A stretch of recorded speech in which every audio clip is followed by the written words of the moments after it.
把握圣经脉络，传扬救赎福音。欢迎收听、收看地级福音 TV。 이제 복음서 구조의 특징을 통해서 복음서 전체를 우리가 이제 살펴봤죠. 그러면 이제 복음서 전체를 통해서 하나님이 하신 일을 새 우리의 성경 구조로 살펴볼 수 있어요. 그러면 이 새 성경 구조는 어떤 성경 구조일까? 첫째는 누가복음 19장 10절입니다. 누가복음 19장 10절 한번 읽어봅니다.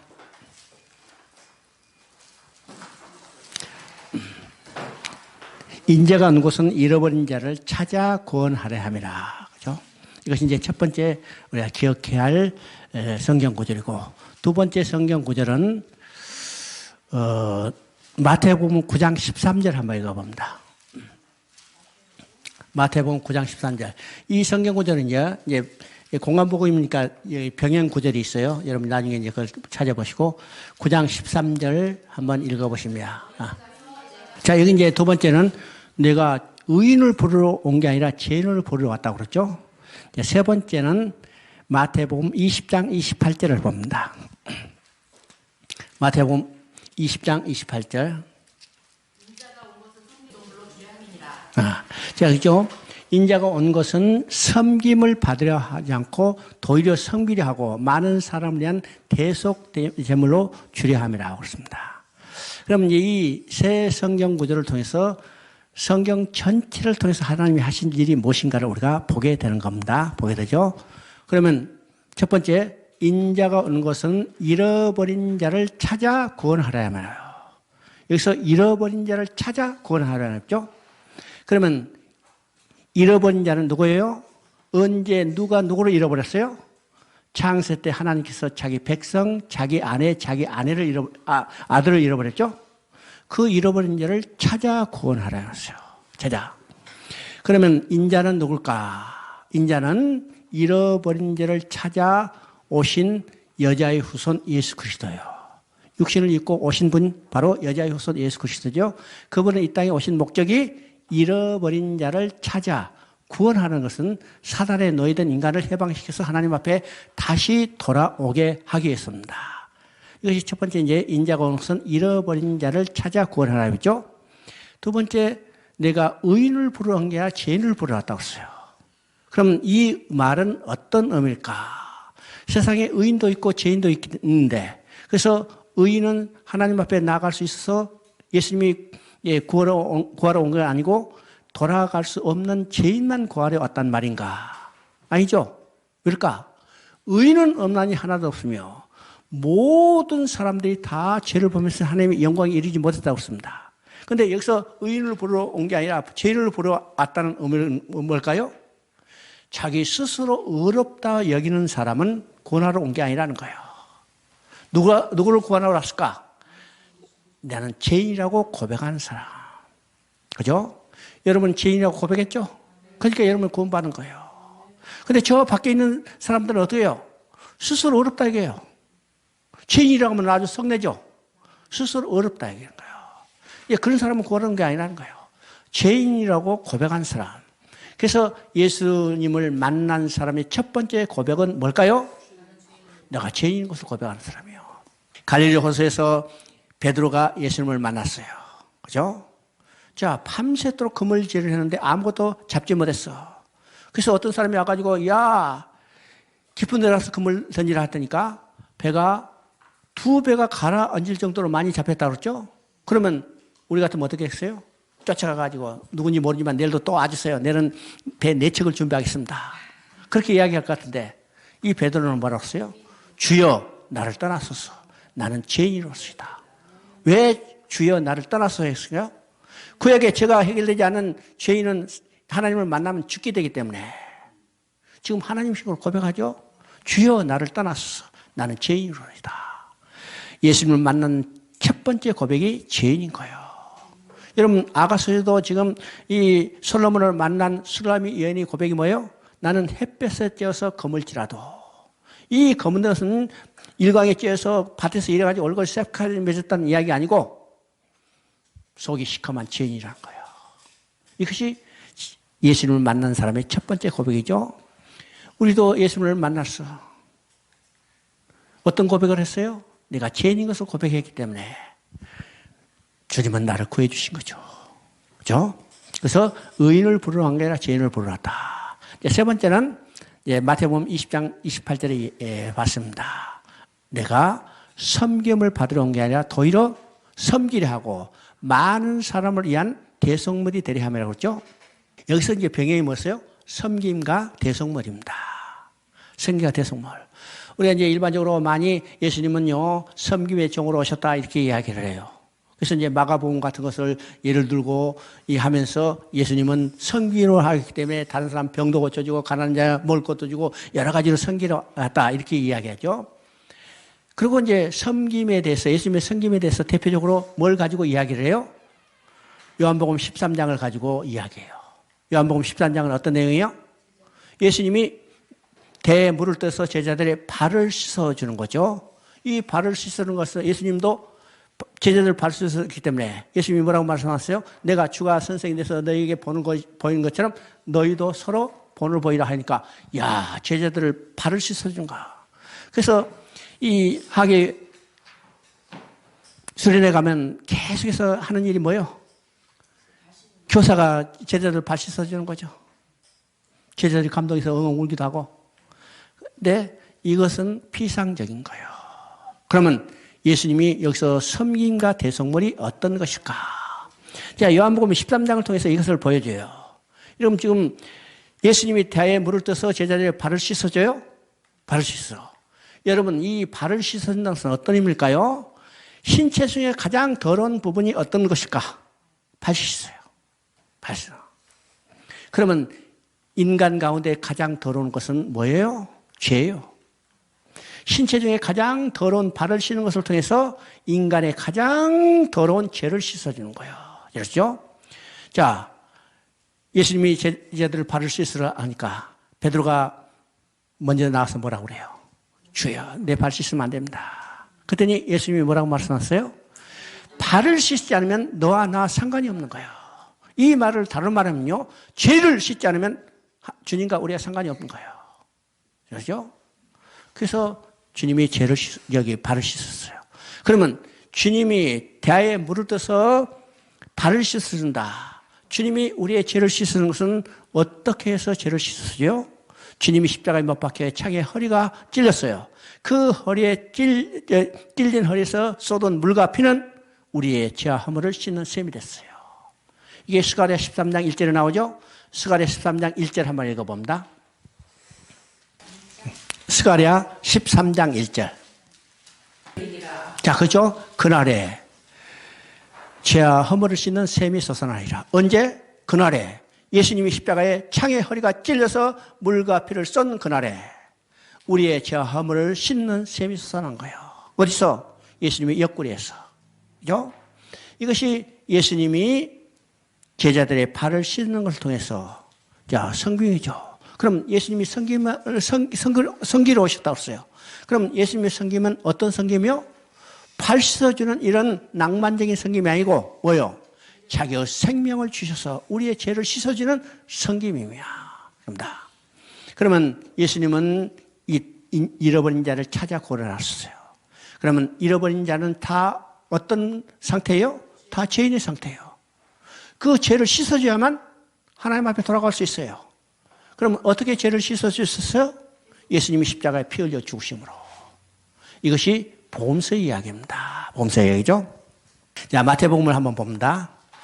마태복음 우리가 잘 아는 것 같이 이제 마태가 썼죠. 그래서 유대인을 대상으로 썼기 때문에 예수님이 왕이신 것을 결정적으로 증거하는 내용이 지금 마태복음인데, 우리가 성경을 보면요, 마태 신약 성경에 가장 먼저 나온 책이고 복음서에도 가장 먼저 나온 책이죠. 그러면 마태복음이 왜 신약 성경 복음서에서 가장 먼저 배치됐을까? 우리 한번 생각해 봅니다. 이 성경을 배치하는 것도 그냥 인간의 생각으로 배치한 게 아니라 성령의 감동으로 배치됐다는 사실을 우리가 알아야 합니다. 인간 생각으로 배치됐다면 어떻게 해요? 제일 먼저 써진 책 앞에다 쓰자. 또 그것이 아니라면 제일 끝발 좋은 사람이 쓴 거 앞에다 배치하자. 그러면 요한이 앞에 배치돼요. 그렇죠? 또 제일 양이 많은 것 하면 누가복음이 제일 많죠? 그런데 마태복음이 제일 앞에 배치되어 있어요. 왜 마태복음이 제일 앞에 배치됐을까? 이건 마태복음 1장 1절의 족보 때문입니다. 마태복음 1장 1절 가지고 간단하지만은 아브라함과 다윗의 자손 예수 그리스도의 세계라 되어 있어요. 이 말은 다른 말이면요, 구약에 예언하고 약속한 보내주는 이 메시아가 예수에서 그리스도로 성취됐다는 것을 증거하는 겁니다. 그러니까 이 한마디는 구약과 신약을 연결해주는 다리 역할이죠. 이 다리를 통해서 구약에서 신약으로 건너오는가, 바로 이 다리 역할을 하기 때문에 마태복음이 신약 성경 제일 앞에 배치되어 있습니다. 배치되어 있죠? 자, 우리가 마태복음 1장 17절 한번 읽어봅니다. 마태복음 1장 17절. 그런즉 모든 대수가 아브라함으로부터 다윗까지 연례되어 다윗부터 바벨론으로 사로잡혀갈 때까지 연례되어 바벨론으로 사로잡혀간부터 그리스도까지 연례되어. 자, 족보를 쭉 정리하고 마지막에 이제 다윗을 기준으로 해서 세 시기로 14대로 이제 나눠서 세 시기로 구분했죠. 그러면 아브라함부터 다윗까지 연례되어 다윗부터 바벨론까지 연례되어 바벨론부터 예수까지 연례되어. 그죠? 자, 14대로 했는데 얘는 실제로 그 안에 족보를 다 정리해 보면 14대가 넘어요. 근데 이 저자는 마태는 14수로 딱 이제 한정 지어서 이게 맞췄죠. 그럼 14수는 어떤 의미일까? 이게 이제 히브리나 헬라적의 그 숫자적인 것이 정의하는 것이 있는데 이걸 게마트리아라고 합니다. 그러면 14는 다윗의 이름을 숫자를 정리하는 것이 14예요. 그러니까 14라는 것은 다른 말로 말하면 숫자적으로 이야기하면 다윗의 이름과 똑같아요. 그죠? 그러면 지금 이제 중심이 뭐예요? 다윗이요. 그러면 아브라함부터 다윗까지, 다윗부터 여기 바벨론까지, 바벨론부터 예수까지. 그러면 우리가 이제 족보를 통해서 우리가 이제 생각할 것이 있다고 그랬죠? 족보는 두 가지 의미가 있다고 그랬어요. 첫째는 보내주기로 한 여자의 후손이 어떤 적법한 혈통을 타고 태어난 것을 보여주는 것이 첫 번째 족보의 의미고, 두 번째 족보의 의미는 족보에 나온 마지막을 나온 사람을 통해서 하나님은 새로운 역사를 전개해 가는 거죠. 전개해 가는 거예요. 그래서 물론 여기서 이제 요셉이 마리아에게서 예수를 낳으니라 해서 이제 예수라는 이름이 마지막으로 나왔기 때문에 예수를 통해서 하나님은 새로운 역사를 전개해 가는 것이 신약의 역사예요. 근데 지금 17절을 통해서 예수님이 왕으로 오신 것을 더 정확하게 이야기하고 예수님을 통해서 이제는 새로운 왕정을 건설해 나갈 것을 증거하고 있습니다. 자, 아브라함부터 다윗까지는 어떤 것이요? 아브라함부터 다윗까지는 왕정을 준비하는 기간입니다. 완전히죠? 여러분 성경을 보면요, 창세기 왕에 대한 하나님이 말씀이 이미 있어요. 어디서 나와요? 아브라함에게 너희 후손 가운데 많은 왕이 나오리라고 예언했어요. 이것이 창세기 17장 6절입니다. 또 창세기 35장 11절에 보면 이 약속을 야곱에게 또 계승했어요. 내 후손 가운데 많은 왕이 나오리라. 그리고 이것이 구체적으로 창세기 49장 10절에서 유다 지파, 유다 후손 가운데 왕이 태어날 것을 증거했어요. 그죠? 그리고 구체적으로 그 왕이 누구냐? 다윗이에요. 그죠? 그래서 룻기 4장 21절에 이새는 다윗을 낳았더라. 그래서 다윗을 왕으로 준비하는 것을 보게 되죠. 그래서 아브라함부터 다윗까지는 왕정을 준비하는 기간입니다. 그리고 이제 다윗부터 바벨론까지는 다윗이 왕위에 세워져서 왕을 다스리는 왕정이 세워졌죠? 근데 이 왕정은 어떻게 됐어요? 이 왕정은 어떻게 됐어요? 실패했죠. 그 왕이 어떻게 됐어요? 그 왕국이 멸망하고 포로로 끌려서 바벨론 포로로 끌렸어요. 이게 실패의 역사입니다. 그러면 포로로 끌려갔기 때문에, 바벨론으로 끌려갔기 때문에 실패인가? 하나님의 계획과 목적은 절대로 실패하는 일이 없다고 그랬죠. 인간의 행위로는 왕정이 실패하고 포로로 끌려갔지만은 하나님은 자신의 계획을 반드시 성취하기 위해서 그 다음에 뭐가 나타나요? 바벨론부터 예수까지. 이건 새로운 왕정을 준비하는 기간입니다. 그러면 궁극적인 왕은 누가예요? 예수가 다스리는 메시아 왕국이 성취될 것을 보여주는 겁니다. 왜죠? 이것이 17장에 14, 그러니까 다윗을 기점으로 해서 14대로 해서 세 시기로 나눈 것을 우리가 보게 되죠. 그 다음에 이제 마태복음은요, 새 성경 구조를 통해서 성경 전체를 통해서 있으실 일이 무엇인가를 보여주는데 그 첫째 성경 구조는 1장 1절입니다. 아브라함과 다윗의 자손 예수 그리스도의 세계. 두 번째 성경 구조는 1장 21절이죠. 아들을 낳으니 그 이름을 예수로 하라. 그가 자기 백성을 죄에서 구원할 자입니다. 그렇죠? 그 다음에 1장 23절입니다. 처녀가 잉태하여 아들을 낳으니 그 이름을 임마누엘이라. 임마누엘을 번역하면 하나님이 함께 계십니다. 그러면 1장 1절은 뭐라고 써요? 아브라함과 다윗의 자손 예수 그리스도의 세계라. 세계죠? 그러면 하나님은 여자의 후손을 보내주셔서 어떻게 해요? 그를 죄에서 구원해요. 다른 말이면 가죽 옷을 재입히는 거죠. 그래서 예수가 태어나서 그 백성을 죄에서 구원할 자랍니다. 그러면 여자의 후손을 벌써 가죽 옷을 입혀서 다시 돌아가게 해요. 목적이 뭐예요? 함께 사는 거예요. 그래서 처녀가 잉태하여 아들 낳으니 그 이름을 임마누엘이라. 임마누엘을 번역하면 하나님이 함께 하심이라. 이게 성경 이야기죠. 성경 이야기입니다. 자, 우리 저 들어가서 4장 1절 한번 읽어봅니다. 4장 1절. 그때 예수께서 성령에 이끌려 마귀에게 시험을 받으려 광야로 가사 40일을 밤낮으로 금식하신 후에 주신지라. 지금 공생애를 시작하기 직전에 예수님이 지금 사단의 시험을 받은 내용입니다. 사단의 시험을 받은 내용. 그러면 이 사단의 시험은 어떤 내용일까? 어떤 내용일까요? 아담으로 인하여 모독받은 하나님의 이름과 영광을 예수님이 회복하는 거예요. 예수님은 이 땅에 오신 목적이 뭘까요? 십자가에 죽으시게 오셨는데 그 죽으신 목적은 하나님의 이름과 영광을 회복하게 했어요. 무엇을 통해서? 잃어버린 백성을 찾음으로. 그렇죠? 그래서 예수님이 공생애를 시작하기 전에 그 중요한 의미가 무엇인가를 알기 위해서 사단의 시험을 받는 거예요. 그렇죠? 사단의 시험. 자, 이 사단의 시험은 어떻게 했어요? 성령에 이끌려 광야로 나갔어요. 자, 마가복음은요, 성령이 광야로 내모셨다고 그랬어요. 그러면 성령에 이끌려서 광야로 매서 40일 동안 줄이셨다. 그러면 사단 앞에 가장 연약한 상태에서 내어놨죠. 40일 동안 줄이시고, 그것도 어떤 곳이냐? 광야예요. 광야는 죽으면 땅, 생존하기 힘든 땅이에요. 그곳에 예수님이 여기 이끌려서 사단 앞에 내어졌어요. 그런데 사단 앞에 나와서 시험을 봤죠? 이 시험은 우리가 이제 일반적으로 세 가지 시험인데 이 세 가지 시험은 누가 받았던가?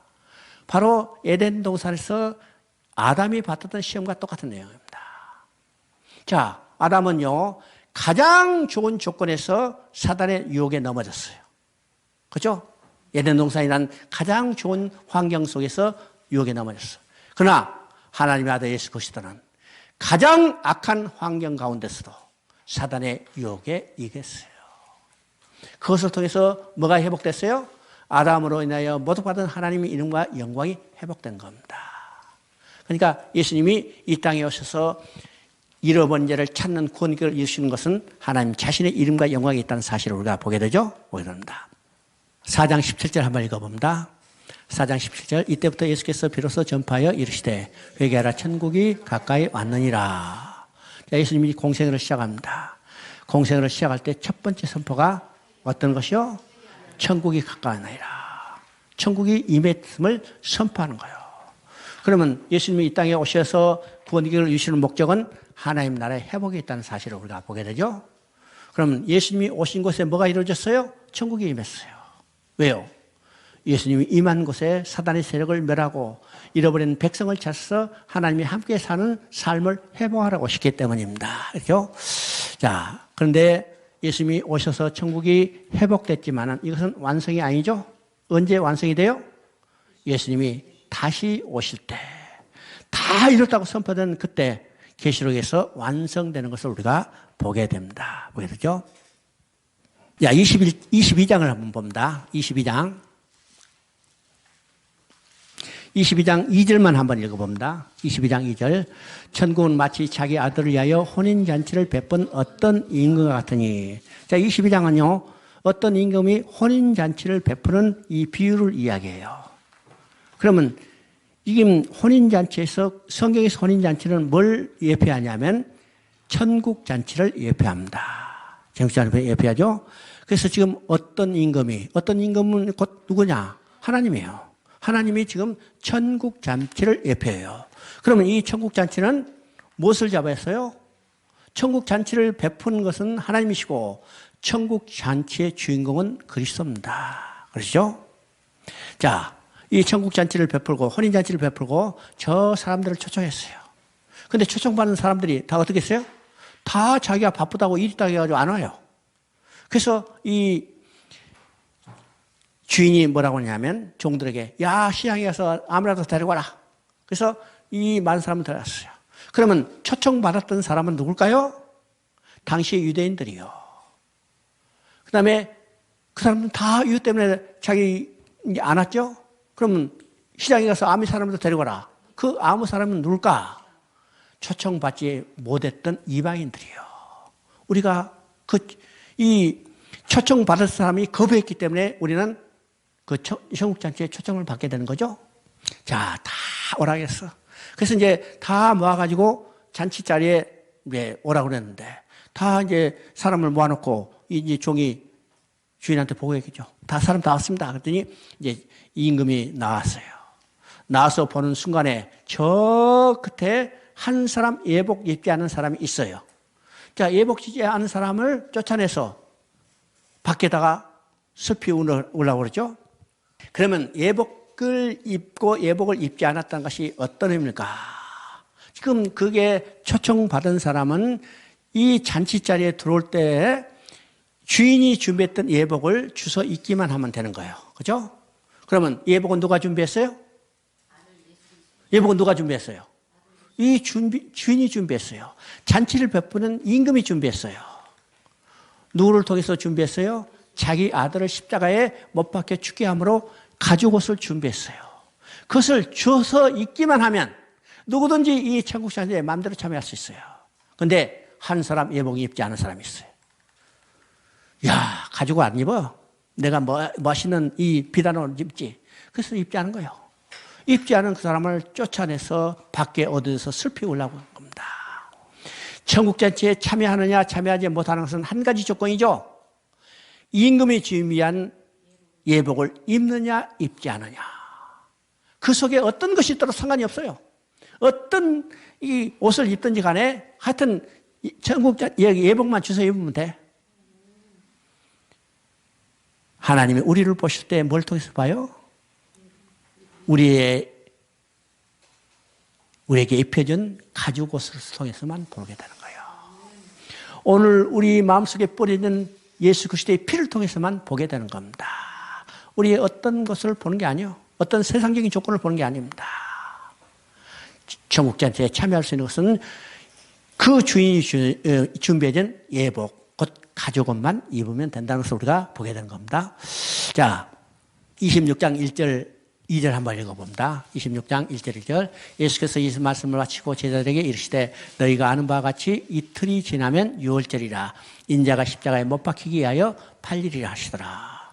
그럼 이제 마태복음은요. 마태는 상당히 이제 세리였기 때문에 조직적으로 머리를 쓰죠. 그래서 이제 어떤 이제 책을 쓰나 또는 서리를 준비해도 아주 조직적으로 잘 정리하기 때문에 마태복음에도 그런 특징이 있어요. 그래서 이제 예수님이 교훈하고 말씀하신 것을 5개 집단으로 분리해서 딱 정리가 됐어요. 근데 그 5개의 집단이 끝날 때마다 마지막 말이 말씀을 마치시고라는 말이 나옵니다. 그러면 첫 번째 어디서 나타나는가? 첫 번째 7장 28절인데 이것은 산상순을 마치시고 그래요. 그 다음에 11장 1절에 제자들을 파송하신 후에 말씀을 마치시고 그런다. 그 다음에 13장 1절에 천국 비유를 다 말씀으로 마치시고 그러죠. 그 다음에 19장 1절에 천국 생활에 대한 말씀을 다 마치시고 그 다음에 26장 1절에 지금 말씀을 마치시고라는 말이 나오죠. 이것은 23장, 24장, 25장에서 서기관과 바리새인들을 책망하고 마지막에 징조가 무엇인지를 다 말씀을 마치시고 이 말이에요. 그리고 지금 뭐라고 그래요? 내가 너에게 좋은 말 했으니까 가서 이 말씀 지키고 잘 살아라 이렇게 하지 않았어요. 만약 그렇게 됐다면 예수님은 교훈을 말씀하신 선생이 됐을 뿐이죠. 예수님은 선생으로 오신 게 아니라 우리를 구원하시기 이 땅에 오셨어요. 구원하시기 오시기 위해서는 어떻게 해요? 그가 십자가에 죽으셔야 해요. 그래서 2절에 뭐라고 씁니까? 이틀이 지나면 유월절이라. 유월절이에요. 예수님은 유월절 어린 양으로 오셨기 때문에 이틀이 지나면 유월절이라. 인자가 십자가에 못 박히기 위하여 팔리리라. 예수님이 이 땅에 오신 목적이 무엇인가를 정확히 예수님 친히 말씀하시죠. 유월절 어린 양이 돼서 십자가에 못 박혀 죽으셨어. 그래서 그분은 은30에 팔리셨어요. 그 다음에 우리가 마가복음을 봅니다. 마가복음 하면 이제 마가가 썼죠. 그럼 마가는 어떤 사람일까? 마가. 우리는요, 마가는 본래 사도는 아니죠. 근데 사도에 준하는 사람이에요. 그럼 이제 성경에 마가에 대해서는 이야기가 여러 군데 나오죠. 우리가 마가 하면 마가의 다락방, 그렇죠? 마가의 다락방, 이렇게 이제 생각돼요. 근데 성경에 마가가 여러 번 나오는데 우리가 이제 얼른 기억할 수 있는 것은 어떤가? 사도행전 13장을 보면요. 안디옥 교회가 바나바, 사울을 첫 번째 공식적인 선교사로 파송해요. 그때 누가 따라갔어요? 마가가 따라갔어요. 마가는 바나바의 조카니까 삼촌 나 같이 가자. 그러니까 야 그래 알았어 가자 그랬어요. 그런데 선교 여행을 따라갔다가 어디서 돌아왔어요? 부엌하는 데서 돌아왔어요. 자, 마가는 어떤 사람일까? 마가를 보면요. 자기 집이 부자인 것을 우리가 보게 돼요. 그죠? 사도행전을 보면 마가의 다락방에서 120명이 모여서 기도했다고 했어요. 여러분 120명이 모여서 기도할 집은 작아요 커요? 여기 120명 모이기 쉽지 않죠? 120명 모이려면 저 뒤까지 다 터야 할 거 아니야. 그러니까 120명이 모였다는 것은 작은 집이 아니라는 거예요. 그러면 옛날에 120명 모였다면 큰 집인데 큰 집에 살다는 부잣집이죠. 부잣집이에요. 그러니까 마가는요. 태생이 가난한 집이 아니고 좀 괜찮은 집, 유복한 집에 살았기 때문에 귀엽게 자랐을 거죠. 그래서 자기 이제 신앙시험이 있어서 자기 삼촌이 선교여행을 간다니까 삼촌 나도 따라가 그랬으니까 야 그래 같이 가자. 그래서 이제 따라갔어요. 따라가는데 그 길이 어떤 길이요? 오늘같이 KTX 타고 비행기 타고 가는 길이 아니고 걸어가야죠. 걸어가는데 또 배 타고 가야 해요. 그때 배는 유람선이 아니요. 크루즈가 아니고 돛담배 타고 가는데 얼마나 포도치면 힘들어요. 멀미가 나가지고 견디기 어렵죠. 그래서 이제 겨우 해가지고 버가라는 도착했는데 바울 성질에 야 쉬었다 가자 이렇게 하겠어요? 야 가자. 어디로 가? 이제는 바다가 아니라 산꼭대기로 올라가야 해요. 그죠? 비시디 안독이라는 이 소아시아 중간지점에 2000m가 넘는 고지로 올라가는데 마가가 그걸 보고 나 안 못 가요. 그래서 돌아왔어요. 돌아왔죠? 그것 때문에 이제 15장 후반부를 보면 두 번째 선교여행을 갈 때 바나바와 바울이 다투어가지고 결국 이 마가 일로 있어 다투어가지고 헤어지게 되죠. 사도행전을 볼 때는 우리가 이제 살펴보겠지만은 하여튼 이 일로 해서 마가는 돌아왔어요. 마가는요, 한 번의 실패의 역사가 있죠? 한 번의 실패의 역사, 이걸로 끝나지 않고 마가는 자기가 계속해서 선교여행을 따라가지 못한 것에 대해서 굉장히 깊은 회한이 있었을 거예요. 회한이 있었죠? 그것을 통해서 더욱더 깊은 신앙시험을 견지하게 되고 결국 베드로의 제자가 돼서 베드로를 통해서 예수님이 이런 일을 여러 경로를 통해서 듣고 결국 어떻게 돼요? 그가 마가복음을 쓰는 위대한 사람이 됐죠. 그러니까 우리는 여러 번 실패할 수 있어요. 그런데 실패가 끝이 아니에요. 그 실패를 듣고서 새로운 우리 역사를 이룰 수 있어야 합니다. 이게 성경에서 마가라요. 자, 바울이 마가가 얼마나 신실한 사람이 됐으면 디모데후서 4장에 보면 바울이 죽기 전에 누가 보고 싶다고 그랬어요? 누가 보고 싶다고 했어요? 마가가 보고 싶다고 그랬어요. 그러니까 한 번의 실패로 끝이 아니라 그것을 이끌어서 새로운 신실한 신앙의 사람으로 변화된 것이고 그가 결국 마가복음을 써서 최초의 복음서를 쓴 거죠. 이것이 우리가 보는 마가복음입니다. 마가복음이요. 자, 마가복음 1장 1절을 한번 읽어봅니다. 하나님의 아들 예수 그리스도의 복음의 시작이라. 자, 우리가 최초의 시작이 있었죠? 그 시작은 창세기 1장에 태초에 하나님의 천지를 창조하시니라. 그런데 여기서 또 하나님의 아들 예수 그리스도의 복음의 시작이라. 그래서 이 복음의 시작이라는 것을 통해서 재창조의 역사가 시작되는 것을 보여줍니다. 그러면 재창조의 역사는 어떤 것이요? 파괴된 하나님을 회복하는 거예요. 그죠? 회복하는 거예요. 그러면 하나님 나라가 파괴됐다는 것은 어떤 것일까? 하나님 나라가 파괴됐다는 것은 하나님 지붕이 날아갔다는 이야기가 아니고 기둥이 무너졌다는 이야기 아니죠? 하나님 나라가 파괴됐다는 것은 자기 백성이 떠나버렸어요. 떠났던 백성을 다시 돌아오게 하는 것이 하나님의 재창조 역사고, 그 재창조 역사를 누구를 통해서 이루는 거예요?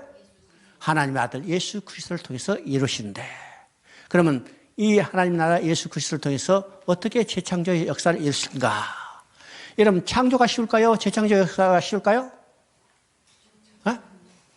창조 역사가 쉬울까요? 재창조 역사가 쉬울까요? 자, 여기다가 이제 집을 짓는다면요, 아무것도 없을 때는 그냥 벽돌 쌓아서 올리면 돼.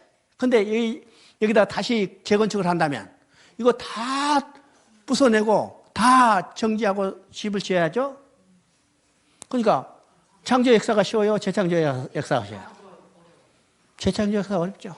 그래서 재창조 역사를 이루시기 위해서는 하나님은 자기 아들 독생자 예수 그리스도를 십자가에 못 박혀 죽게 하셔요. 그래서 하나님의 아들 예수 그리스도의 복음이 시작이라고 마가복음은 시작되죠. 자, 우리가 이제 내용들은 보고 우리가 9장 9절을 한번 봅니다. 9장 9절 그들이 산에서 내려올 때 예수께서 경고하시되 인자가 죽은 자 가운데서 살아날 때까지는 본 것을 아무에게도 이르지 말라 하시니. 자, 마가복음의 특징에 반복되는 말이 아무에게도 말하지 말라는 거예요. 그렇죠? 그러면 이 아무에게도 말하지 말라는 것이 이제 4번에 걸쳐서 나옵니다. 4번에 걸쳐서. 그러면 첫 번째 나온 것은 1장 44절에 나병 환자를 고쳐주고 아무에게도 말하지 말라 그랬어요. 두 번째는 5장 43절에 회당장의 딸을 살려주고 아무에게도 말하지 말라 그랬어요. 7장 36절은 기먹고 말을 듣는 사람을 고쳐주시고 아무에게도 말하지 말라 그랬어요. 9장 9절 지금 읽은 것처럼 변형된 사건을 보여준 후에 아무에게도 말하지 말라 그랬습니다. 그러면 보세요. 앞에서 이제 여러 가지 기적과 이사를 베푼 후에 그것을 보고 아무에게도 말하지 말라고 그랬어요. 오늘 같으면 어떻게 돼요?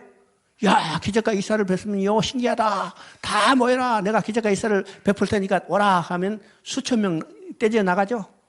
근데 예수님은 이 기적과 이사를 행하시고도 아무에게도 말하지 말라. 더 놀라운 것은 이 영광스러운 변화된 모습으로 보여주시고도 아무에게도 말하지 말라고요. 왜일까요? 하나님은 이 땅에 오신 목적이 기적과 이사를 행하는 데 목적이 있는 게 아니고 변형되는 것이 목적이 있는 게 아니에요. 이 땅에 오신 목적은 뭐예요? 그가 십자가의 죽으심을 통해서 잃어버린 백성을 찾는 데 있기 때문이요. 그렇죠? 그래서 언제 말하라고 했어요? 내가 죽은 가운데서 부활한 후에 말하라고 했어요.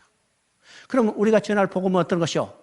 예수님이 기적과 이사를 행하는 것이 전할 복음이 아니라 하나님의 아들 예수 그리스도께서 십자가에 죽으시고 부활하시고 그것을 통해서 우리를 사망에서 생명으로 옮겨준 그 일을 우리가 전해야 해요.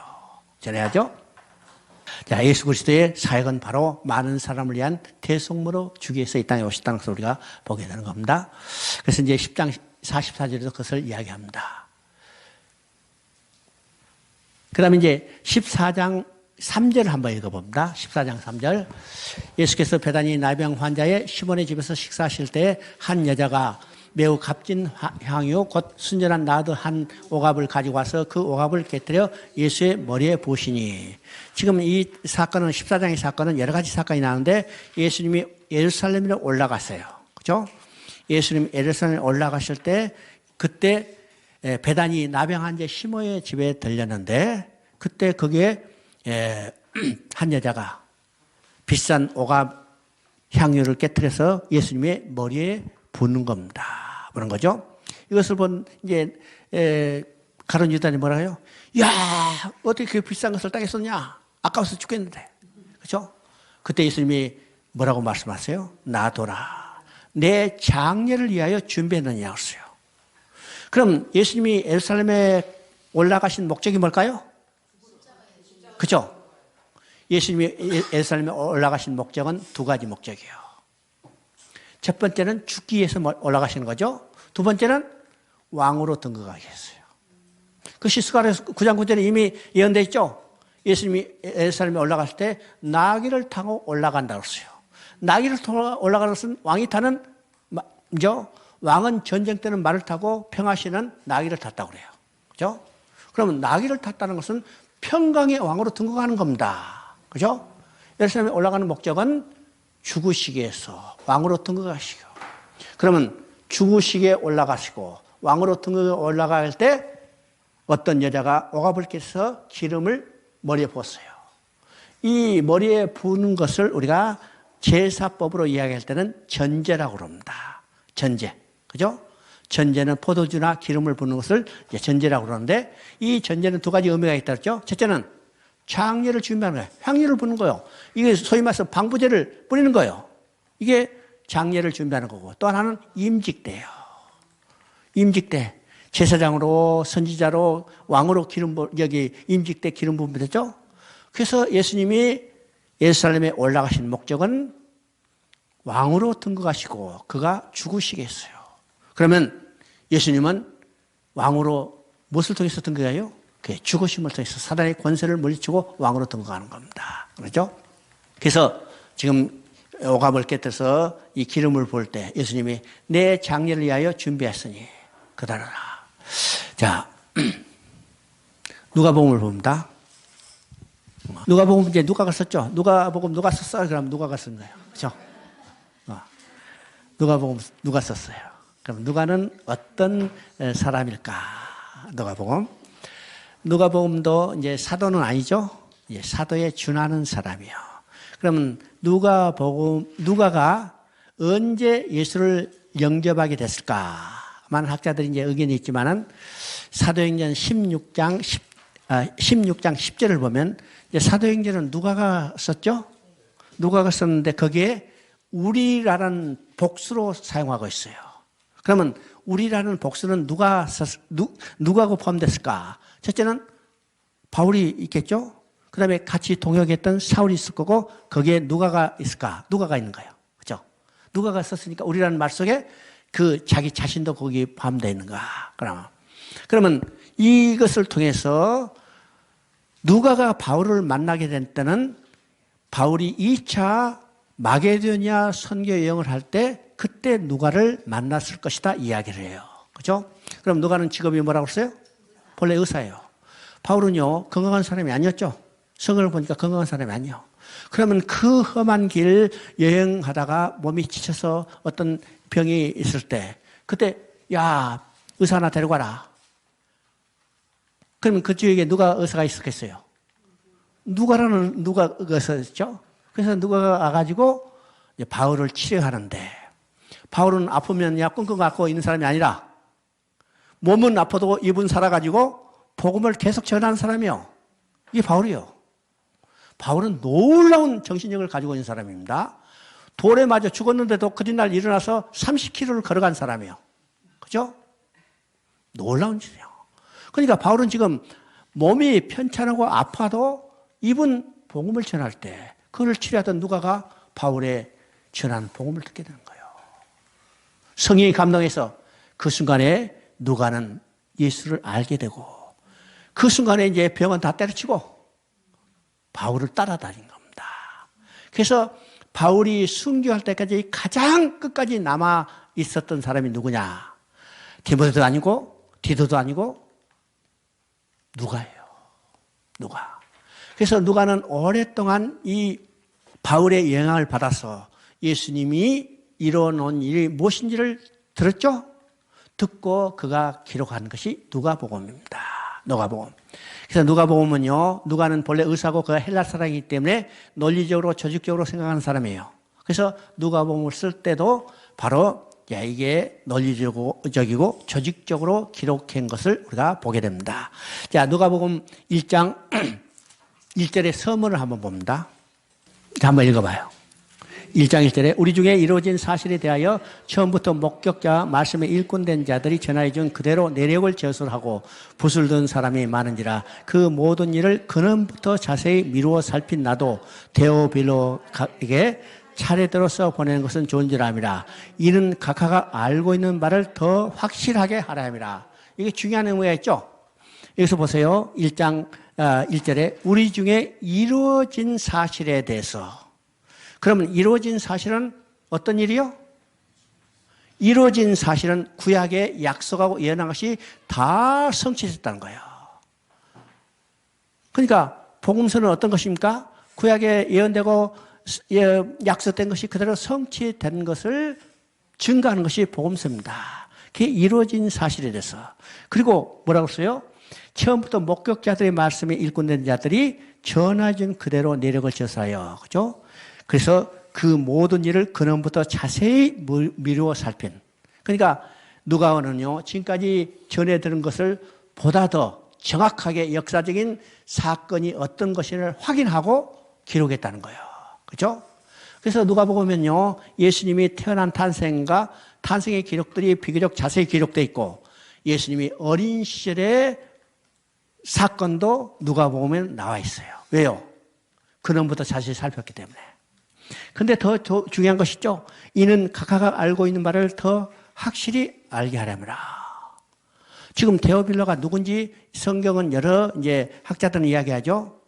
데오빌로다라는 로마의 고위직인 사람이 있었다. 실제로 있었다는 그 사람에게 썼다고 이야기하는 이제 학자도 있는가 하면 데오는 하나님이죠. 빌로는 형제예요.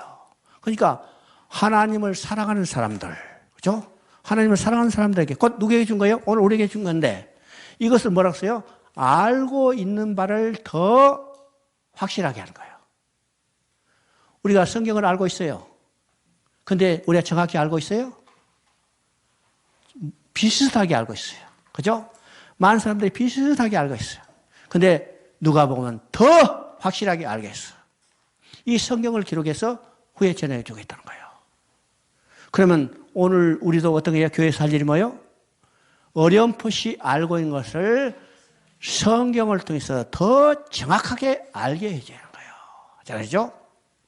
그래서 누가복음의 특징은요, 예수님이 부활하셔서 그 예수님을 떠나버렸던 제자들에게 찾아오셔서 성경을 가르치는 것이 누가복음은 기록이 나타났다는 거예요. 자, 우리 한번 봅니다. 24장 27절 한번 읽어봅니다. 24장 27절. 이에 모세가 모든 선지자의 글로 시작하여 모든 성경에 쓴 바 자기에 관한 것을 자세히 설명하시니라. 지금 이 상황은 어떤가? 예수님이 십자가에 못 박히자 제자들이 뿔뿔이 흩어졌어요. 그래서 어떤 제자는 자기 고향인 엠마오로 가는데 부활하신 예수님이 그들에게 찾아오셔서 지금 말씀하시는 거죠. 그래서 그 제자들에게 뿔뿔이 흩어져 고향으로 가는 제자들에게 오셔서 예수님이 지금 뭘 가르쳤어요? 모세와 모든 선지자의 글로 시작하여 모든 성경에 쓴 바 자기에 관한 것을 자세히 설명하리라. 쉽게 말하면 성경을 가르쳤어요. 성경을 가르쳤죠.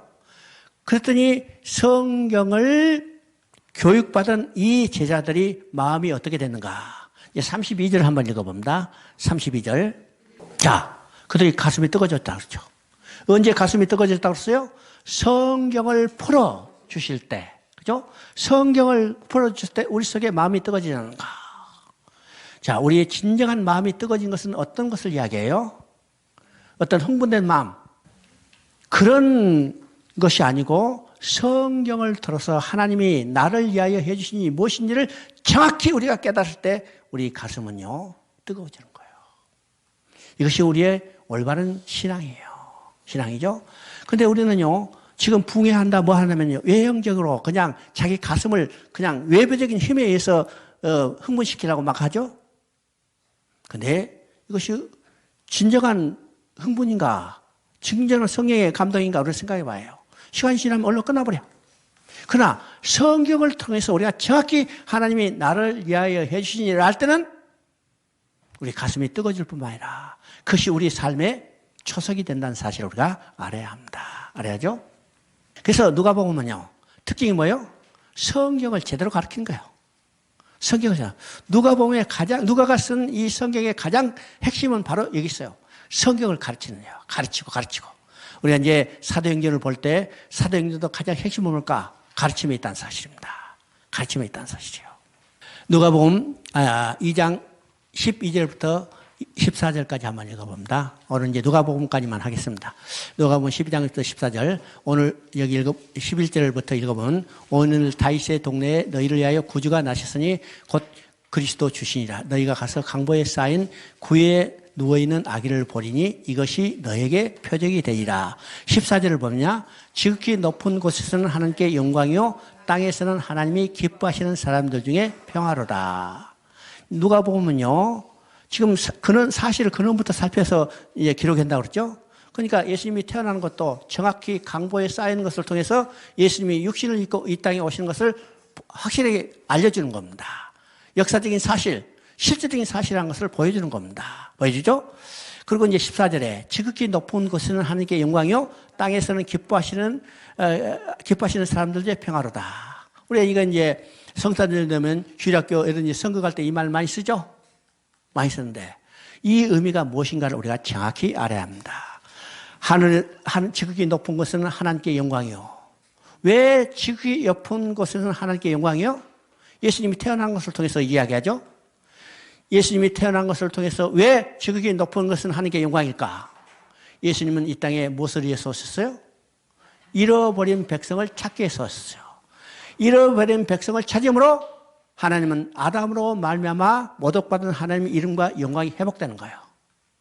예수님의 십자가의 죽음은 순환이 아니라고 그랬죠. 하나님의 영광을 회복하는 일이라고 그랬어요. 그래서 예수님이 태어남을 통해서 지극히 높은 것은 하나님께 영광이요. 반대로 땅에서는 기뻐하시는 사람 중에 평화로다. 누구의 평화요? 우리의 평화요. 왜 우리가 평화를 누릴까요? 엄마를 잃어본 어린아이가 언제 평화를 누릴 수 있어요? 엄마 품에 다시 안겼을 때. 엄마를 잃어버리는 순간에는 슬픔과 고통과 이게 두려움으로 떨고 있죠. 근데 엄마를 찾아서 엄마 품에 안길 때 두려움과 슬픔, 고통은 사라지고 어떻게 해요? 기쁨과 평화가 다시 회복되는 거예요. 그럼 예수님을 통해서 우리는 어디로 돌아가요? 하나님 품으로 다시 돌아가는 거예요. 그래서 예수님이 오심을 통해서 땅에서 기뻐하심을 입은 자들에게 평화로다. 그 평화가 여러분 심령 속에 있습니다. 우리는 이 사실을 알아야죠. 자, 누가복음 9장 51절 한번 읽어봅니다. 9장 51절. 예수께서 승천하실 기약이 참에 예루살렘을 향하여 올라가기로 굳게 결심을 하시고, 그죠? 지금 누가복음은 전부 24장인데 9장에서 지금 예루살렘에 올라가시는 것을 굳게 결심했다고 했어요.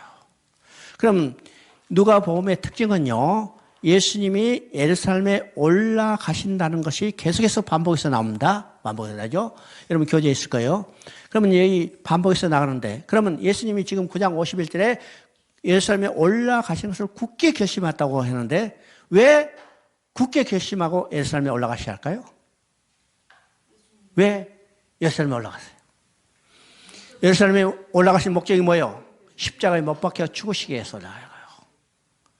예수님이 오신 목적이 뭐예요?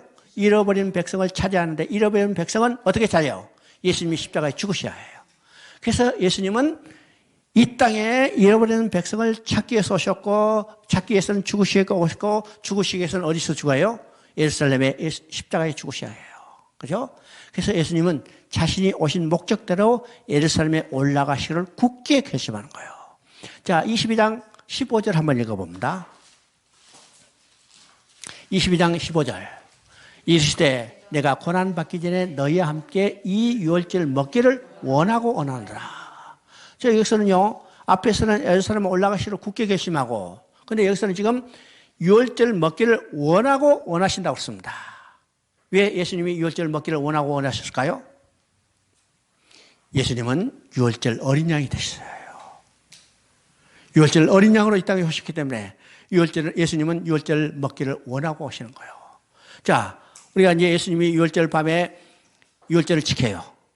유월절을 먹기를 원하고 원하신다고 했는데, 그 유월절을 지키면서 어린 양의 고기가 있었어요? 어린 양의 피가 있었어요? 없었어요. 그러면 유월절 어린 양은 누가요? 예수님 자신이요. 예수님 자신이 유월절 어린 양이 됐어. 어린 양이 돼서 우리 대신 십자가에 못 박혀 죽으신 거죠. 그래서 예수님은 유월절 먹기를 원하고 오신다고 말씀하고 있습니다. 우리 이제 한 군데만 찾아봅니다. 자, 15장을 한번 읽어봅니다. 15장 11절 한번 읽어봅니다. 자, 이거 이제 내용은 이제 안 읽고 그냥 한번 읽죠. 그러면 이제 누가복음은 어떤 내용일까? 누가복음은 잃어버린 자를 찾는 데 있죠. 잃어버린 자를 찾는 자. 그래서 이제 누가복음은 잃어버린 자를 찾는 15장은 찾는 비유 세 가지를 이야기합니다. 그래서 첫째, 잃어버린 양을 찾는 비유. 두 번째는 잃어버린 드라크마를 찾는 비유. 세 번째는 아들을 찾는 비유. 근데 첫 번째, 두 번째 비유는 이 잃어버린 사람이 잃어버린 것을 찾는 거예요. 그죠? 어떤 사람이 양 100마리가 있는데 그 중에 한 양을 잃어버렸어요. 그래서 99마리를 남겨놓고 잃어버린 한 양을 찾는 겁니다. 그래서 끝까지 찾고 그 찾은 양을 어깨에 메고 기뻐하며 즐거워해야 되겠어요. 그 잃어버린 양은 누구예요? 곧 우리들이요. 끝까지 찾는 거예요. 이게 잃어버린 양을 잃어버린 사람의 찾는 비유죠. 두 번째는 어떤 여인이 드라크마를 잃어버렸어요. 그래서 그 한 드라크마를 촛불을 켜고 밤새 찾았다고 했습니다. 그러면 이 한 드라크마는 어떤 것일까? 오늘 말하면요, 동전 10원짜리하고 똑같아. 여러분 10원짜리 써요, 안 써요? 10원짜리 주면 그게 그냥 기부통에 집어넣든지 집에 와가지고 그냥 책상 서랍 속에 집어넣어버려야 안 되죠? 별로 가치가 없는 거예요. 이런 드라크마 같은 존재가 누굴까? 바로 나예요. 근데 이 여인은 이 드라크마를 찾기 위해서 밤새 촛불을 켜고 찾았다고 했어요. 그럼 찾는 사람 누구예요? 바로 하나님이에요. 하나님이 드라크마 같은 나 같은 존재를 끝까지 찾으시는 거예요. 그죠? 자, 세 번째 비유는 탕자의 비유입니다. 이 탕자의 비유는 찾는 비유가 아닙니다. 아버지가 찾으러 간 거 아니죠? 찾은 거예요.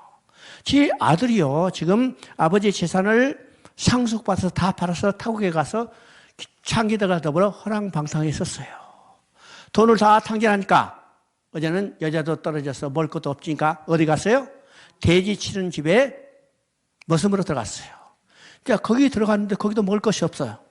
그래서 날마다 배를 쥐어잡고 내가 어떻게 해서 먹을 걸 찾을까 생각해보니까 자기 아버지 집이 생각나는 거예요. 자기 아버지 집은 부잣집이요. 부잣집은 먹을 것이 많다. 야, 아버지 집에 돌아가야 하는데 돌아가자니 염치가 없잖아요. 왜요? 상속받은 것을 팔아서 투자해다 망한 게 아니고, 그죠? 창기들과 허랑방탕에 써버렸기 때문에 그 소리가 아버지가 들었겠어요? 안 들었겠어요? 그러니 변명할 여지가 없죠? 그런데 현실적으로 육신에 배고픈 것이 견디지 못해요. 그래서 가자 결단을 했어. 결단하고 돌아올 때 뭐라고 생각했어요? 아버지의 변명할 말을 다 지금 시나리오를 써가지고 오죠? 그래서 아버지를 만나면 내가 뭐라고 변할까? 그래가지고 이제 아버지를 만나자 뭐라고 써요? 아들이라고 부르기도 부끄러우니까 이 종을 하나 삼아주세요. 이 아들이 돌아온 목적이 뭐예요? 돌아온 목적이 뭐예요? 배고픔을 해결하기 위해서. 줄인 배를 채우기 위한 목적이에요. 그래서 그 집에 종되면, 부잣집에 종되면 평생 잘 먹고 잘 살 수 있잖아요. 오직 육신의 소욕을 채우기 위해서 왔어요. 근데 아버지는 뭐라고 그래요? 죽었다가 살아난 내 아들을 살찐 송아지를 잡아서 우리가 먹고 마시며 즐기자. 그러니까 지금 돌아온 아들의 마음과 돌아온 아들을 반기는 아버지는 전혀 다르죠? 오늘 성도들이 교회에 나왔어요. 교회 나온 목적이 뭘까요? 교회 나온 목적이 뭘까? 대부분의 성도는 이 아들과 같아요. 줄임배를 어떻게 채울까? 그죠? 어떻게 하면 부자 되고 사업이 잘 되고 잘 될까? 이 목적이 거의 80% 이상이에요. 아마 90%는 될 거예요. 나도 왜 예수를 믿었을까? 왜 믿었을까요? 어떻게 하면 출세할까? 그들의 출생에는커녕 곤두박질 치는 거죠. 오늘 많은 성도들이 우리 교회에 나온 목적, 예수를 믿는 목적의 불분명해요. 그런데 우리가 예수를 믿는 목적이 뭐예요? 주님 배를 채우는 목적이 아니라는 거예요. 육신의 소욕을 만족시키는 목적이 아니라는 거예요. 우리의 신앙의 공적인 목적은 하나님께 다시 돌아가서 하나님과 함께 기뻐하며 즐거운 삶을 누리는 겁니다. 누리는 거죠. 이 신앙의 목표를 우리가 분명히 해야 해요. 분명히 합니다. 자, 오늘은 여기까지 하시겠습니다. 如果你对我们的节目感兴趣，请记得订阅并转发我们的频道。